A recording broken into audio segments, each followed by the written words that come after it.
I thought it would be fun to look back at some defunct motorcycle manufacturers and their very last bikes produced. My goal was to find the exact last motorcycle to roll off the assembly line. However, that wasn't possible for some cases. Buell, for example, had documented photos of, in this case, a 2009 Buell 1125 CR in lightning white configured as a dealer demo. Other instances, let's say Moto, I couldn't find the exact bike but found the model instead. I will be going in chronological order of when these brands split, sold, or went bankrupt, whatever the case may be. I also have chapters in the description if you'd like to skip over to a particular company. This video will be split into 2 parts, with each part having around 25 different defunct motorcycle companies. With all that said, don't forget to leave a like, and I hope you enjoyed this video on the last bikes from some of our favorite brands. I have to interject here because I was shocked to see just how many defunct motorcycle companies there are. We're talking over 800 different manufacturers. For example, Mustang Motorcycles, founded in 1946, built 317 bikes, then went under in 1965. Simplex Live, they were founded in 1935 and lasted up until 1975. Rokon, founded in late 1950, built rugged 2-wheel drive bikes and survived longer than most, finally closing in 2018. Starting a motorcycle company in the post-war era was kind of like starting a tech company today. There was low barrier to entry, tons of experimentation, parts were often interchangeable, and there weren't really any standardizations. In this video, we'll see some of the more popular companies like Buell and Victory, but we'll also see some companies you've probably never heard of. Then, of course, economic downturns and changing regulations happened. In 1965, there were over 150 American motorcycle companies. Come 1985, fewer than 20 were left. Simplex Servi-Cycle. Our first company is Simplex, founded in 1935, but we're focusing on their final production era. They closed up shop in 1960. Simplex managed to build reliable utility motorcycles, particularly the Servi-Cycle series. The final models featured a 125cc 2-stroke engine, producing 3.5 horsepower, automatic transmission, and were marketed toward delivery services and budget-conscious riders. The very last Simplex was a 1960 Servi-Cycle Deluxe in peacock blue with optional rear cargo rack. Only 847 units were produced that final year. These bikes had a 4-gallon fuel tank, 18-inch wheels, and a top speed of 35 miles per hour. Unfortunately, they couldn't compete with the influx of Japanese motorcycles offering better performance for similar money. Whizzer. Next is Whizzer, founded in 1939, but really hit their stride post-war, gone by 1962.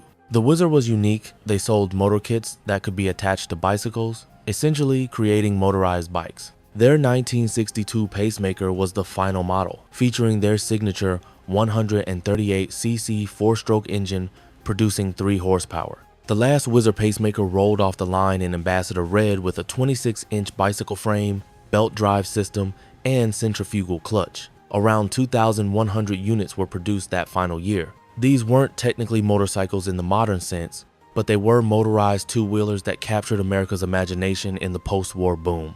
Mustang Motorcycles. Mustang Motorcycles, not to be confused with the Ford car, was founded in 1946 and lasted until 1965. They built sturdy utilitarian motorcycles primarily for industrial use. Their final model was the 1965 Bronco 317, featuring a 317cc single-cylinder engine, producing 18 horsepower. The very last Mustang was a Bronco 317-inch industrial yellow, configured for police department use in Kansas. It featured a 4-speed manual transmission, drum brakes, front and rear, and a top speed of 65 miles per hour. Only 156 units were produced in 1965 before the company was absorbed by a farm equipment manufacturer. The shift toward Japanese imports and changing consumer preferences for recreational riding sealed their fate.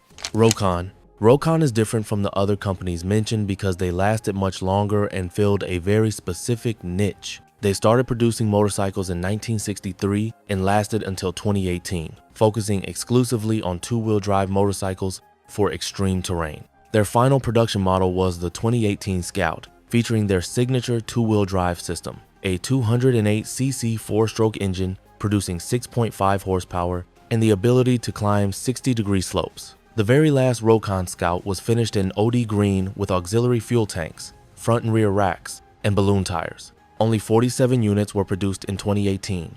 before the company ceased operations due to declining sales and part supply issues. Moto Guzzi, California. While Moto Guzzi continues today, they exited the US market in 1988 due to emission regulations and declining sales. Their final US market model was the 1988 California 3, featuring their iconic 949cc transverse V-twin producing 61 horsepower. The last California 3 imported to the US was finished in Mandela Red, with dual front disc brakes, shaft drive, and integrated panniers. This particular bike was part of a batch of 23 final units. The California represented everything great about Moto Guzzi: character, reliability, and that distinctive V-twin sound that made heads turn.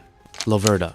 Laverda, the Italian manufacturer known for their legendary triples, also exited the US market in 1989. Their final US model was the 1989 SFC 1000, a limited production sport bike featuring a 981cc triple producing 90 horsepower. Only 12 SFC 1000 second made it to American shores, with the final example being finished in Laverda orange with racing stripes. This bike represented the pinnacle of Laverda's engineering: a 140 miles per hour top speed, Brembo brakes, and that intoxicating 3-cylinder howl. Unfortunately, the combination of high prices and limited dealer network sealed their fate in the American market. Buell. Now for a company that really hurts, Buell Motorcycle Company. Founded by Erik Buell in 1983 and later owned by Harley-Davidson, they closed their doors in 2009. Buell was known for innovative engineering, unconventional design, and genuine American sport bike performance. Their final production motorcycle was a 2009 Buell 1125CR in Arctic White. This bike featured a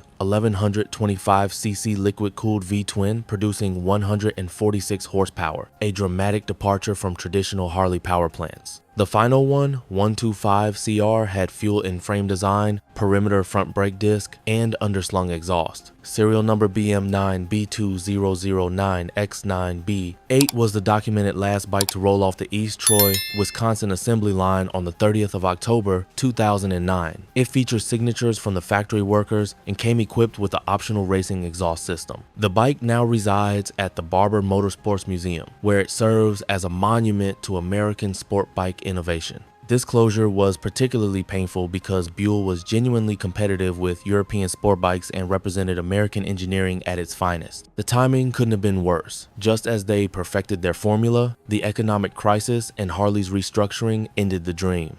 Victory Motorcycles. Victory Motorcycles, Polaris Industries' attempt to challenge Harley-Davidson in the American cruiser market, ceased production in 2017 after 18 years. Their final model was the Victory Octane, a 1179cc liquid-cooled V-twin muscle bike producing 104 horsepower. The very last Victory rolled off the Spirit Lake, Iowa assembly line on the 10th of July 2017. It was an Octane finished in sunset red with performance exhaust, upgraded suspension, and commemorative badging. This final bike was retained by Polaris for their corporate collection.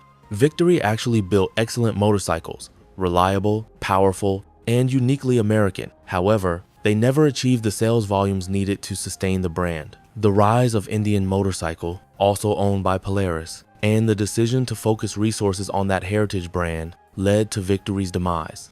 Confederate Motors. Confederate Motors, later renamed Combat Motors, produced ultra-exclusive, hand-built American motorcycles from 1991 to 2017. Their final model was the Combat Fighter, featuring a 2,163cc S&S V-twin producing 190 horsepower. Only 13 Combat Fighters were ever built, with the final example finished in stealth black with carbon fiber bodywork, Öhlins suspension, and Brembo brakes. This bike cost $175,000 and represented the absolute pinnacle of American motorcycle craftsmanship. The company's closure marked the end of truly artisanal American motorcycle manufacturing.